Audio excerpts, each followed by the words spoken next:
వాళ్ళకి ఒక ఏజ్ వచ్చాక ఇక నెక్స్ట్ పెళ్ళియే.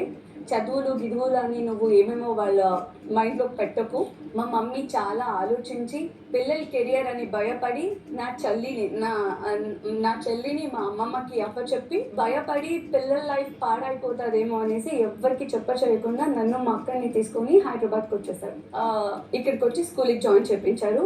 అండ్ మా నాన్నగారికి వాళ్ళ ఫ్యామిలీకి మా అమ్మమ్మ గారికి అందరికీ తెలిసింది దట్ ఇక్కడ ఉన్నాం అనేసి వచ్చి మమ్మీ కాంప్రమైజ్ అవ్వలేదు. నాకు పిల్లల ఫ్యూచర్ ఇంపార్టెంట్, నా లైఫ్ కన్నా పర్లేదు నేను హస్బెండ్ లేకపోయినా నేను ఉండగలుగుతా కానీ పిల్లల లైఫ్ ఇంపార్టెంట్ అని తర్వాత ఎలాగో అలా కాంప్రమైజ్ చేసి వాళ్ళని ఒప్పించి ఇంకా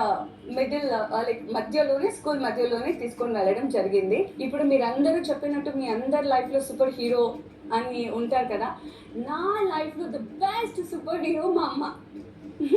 ఎందుకంటే నేను నా వల్ల అవ్వద్దు అనేది కూడా నాకు ఒక సపోర్టివ్గా నువ్వు చేయగలుగుతావు, నువ్వు వెళ్ళు అని పంపించింది మా మమ్మీ.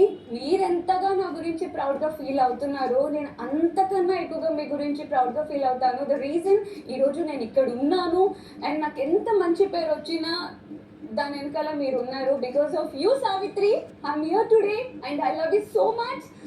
అండ్ అనుజ పూజ, ఈ టైంలో నేను మీతో ఉండాలి బట్